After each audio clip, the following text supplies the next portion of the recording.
So one of the really interesting things about this TikTok ban is that it brings it home just how bad the decision-making process is in the American government, because they don't think things through. They don't have a contingency planning mindset. They have this attitude where if they do something, you just go ahead and do it, then people will just love them for it. You know, for that, as an example, think about Iraq, Libya, you know, even Ukraine pushing it up against the Russian border. There's this attitude which is, we can make these decisions and they have a knock-on effect to American people's lives.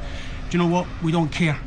We're doing it because we're either invested in stuff or we're incentivized to make these decisions. And I just find it mind-boggling that the American people just put up with that.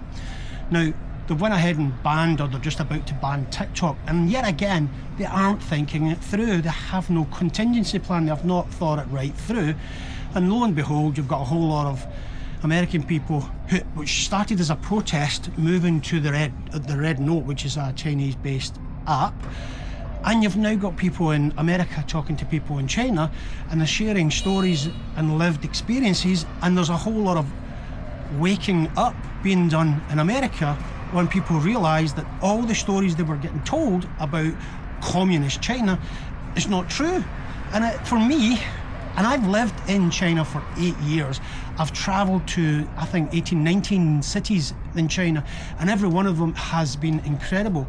I've been here for 8 years, and I've always taken the stance which is, if people in the West actually understood what was happening in China, they would be on the streets asking questions of their governments about why is it not happening here? Why do we people in America or the UK, because this revolution is beginning to spread through Europe, they would be on the streets asking, why are we homeless? Why are we struggling here? Why can I not buy a house? And yet in China, which is supposed to be a backward country, and I hate using that word, all of a sudden people have seen the reality, and that is not the case. So I find it fascinating. And for me, again, I've lived here 8 years in China. I don't know how long I'll be here. I don't know where I go next. I don't know what happens next. China doesn't need me, doesn't need people like me, because they're quietly just going about their business, and they're letting their actions do the speaking, the talking.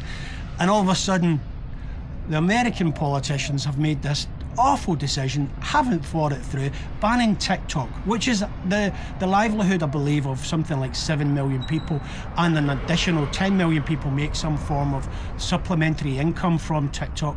They've just went ahead and just banned it, or they're trying to ban it. For what? Exactly, for what? And do you know why? Because they can't control it. They can't control the narrative, and this is from the country of free speech. Anyway, I find it exciting. I'm really quite excited about it, because I'm all about peace. I'm all about getting the countries to speak to each other, understand different people's religions, political viewpoints, and so on, and just talk it through and avoid this conflict. There's been too much killing in the world, and yet it continues. Why? Because it makes money. Anyway, that's my stance. As far as I'm concerned, this is a good thing. People in the West now see what I've been living for 8 years, and I am delighted. I hope it continues. Once the genie is out the bottle, I'm not sure if you can put it back in. We're in for an interesting few years, I've got to say. Meanwhile, yeah, this is Beijing. Early morning. Take care of yourself. If you want to see some China, see my other videos. Take care, as always. Peace out.